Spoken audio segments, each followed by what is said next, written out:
Everyone, today we're at the shop and I'm just going to go over all the things that we have to fix after a successful burn season. In the summer months, everything slows down. We don't burn as much as we do in the spring and early summer. So months of August and kind of late July is our time period to really fix everything, upgrade some of our equipment so we can be a little more efficient for the next season, you know, when we start this fall, this coming up fall, October, November time frame. The reason I like to go over this is because, one, I think it often gets overlooked by a lot of burn managers. Everyone's you know, caught up in the ecology and, you know, life history of animals and things of this nature. But one of the most important things that makes all this stuff happen is your equipment. I mean, you're really nothing without your equipment. You can't get anywhere. You know, it'd take way more people. And if you have good, efficiently running equipment, that makes your life a lot easier and you're able to be a lot more efficient than you would be otherwise. And for that reason, I just wanted to give you guys some insight on how much maintenance in the off season it takes just for, you know, our single small burn crew and everything that we have to do to prepare for the following season. Our first project is this fire trailer right here, which right now we're using with a culvert pipe on the back and some 6x6 posts that we're updating some of our bridges around the Longleaf Stewardship Center here. But just a quick story, earlier this year, this had a loose spring in the receiver there, and this whole trailer popped off the truck. So luckily we had the safety chains on it, and we just had to put a jack and just, you know, jack it back onto the hitch. But you can see we got a new chain here. This popped off and got the old one. So the first thing in order was to get us a new chain there, a new safety chain. This hit the back of the bumper, making it 45 degrees about like that. So we've had to bend that back. We've put new welds on this thing, which we'll have to, you know, spray paint. So we got the jack back in order. We had to rewire this whole trailer. As you can see, the wiring here, some of the wiring got ripped off. You know, we go over a bunch of clear cuts, going over stumps and logs and brush, and so, you know, sometimes those wires get caught. So to negate that, we got new tires that'll give us a 2.5 inch lift, which will allow us to get over some land and back up into some spots where the back end of that dovetail on that trailer won't get caught so much. We took off both of these axles because the spindles were bent on them, and put brand new axles on them that will allow us to carry any piece of equipment on this trailer that we need to at the center here.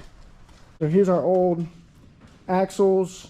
We'll probably, we've got brackets for these, so we'll probably weld a frame together out of some C-channel that we got laying around the shop.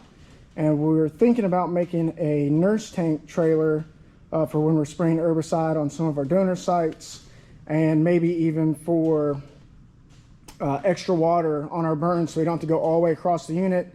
You can just get water off the nurse tank and make our burns a lot more efficient and allow us to do mop up a little more efficiently too. So we got new pins, little things like that. We lost one of our ramps in a flat tire incident. It fell out somewhere, we never could find it. These wheel wells were completely loose. This was just flapping in the wind. So you can see we've had to, you know, re-weld these things all the way along there. So both sides of that were re-welded. This is our 6-way blade that we put on the ASV.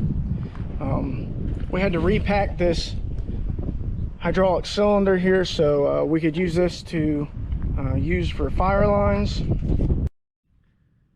So this is our new Pioneer that we're getting rigged up for fire. We just put this Q-TAC 20S in the back of it, really nice. We didn't want to put too much weight in the back of this thing because we were afraid that we won't be able to steer if there's too much weight in the back. We put some safety lights on the back of this thing so people can see us if we're on roads, and also light on the front with a good bumper. We've got the new rear bumper on this thing. This makes it easy to load up on the trailer. So you can run the UTVs up there without worrying about having to dent the bumper. I've got a Frank attack. Other rear bumper here. So here's our safety lights here.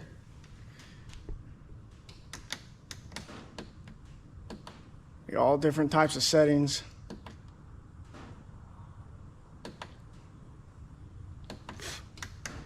So we got those on all the Rangers and the John Deere. You can see we got those there. So we originally had no light, really just the headlights on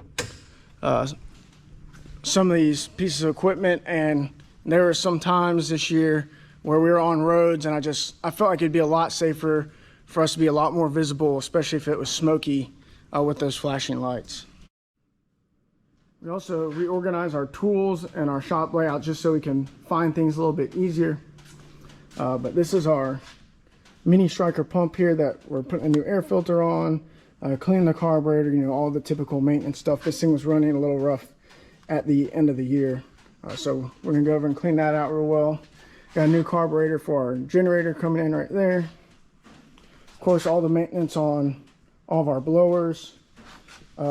This Honda pump we didn't use last year, but I'm pretty sure the piston is just seized up inside of it, so we're going to put some penetrating oil in it, probably pop off the cover for the rope pull there, or the pull start, and probably just hand crank that thing until it comes loose. We're using this weed eater to cut down some small saplings, and it was placed somewhere and I accidentally backed up over it. So the whole shaft was all bent, so I had to take that out, rebend it back. There's a few cracks in like the brackets of the head that I pretty much tack welded back together, but it's all put back together now and runs great. So I had to put that back together. All the maintenance on our chainsaws that goes in the engine, this goes on the UTV, the small little 181, in case there's branches in a fire break or tree falls or something. And then these are kind of like our backup sand pine killers right there.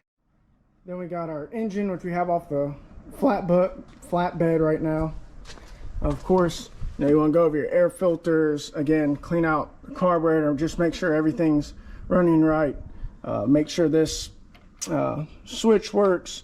Last year we had to replace that gauge and that primer back there, that hand primer. So we just go over all that stuff, make sure there's no holes in your hose, and your draft hose is up here as well. So our rotary mower, which got hung on a stump last year and kind of bent this bracket right here.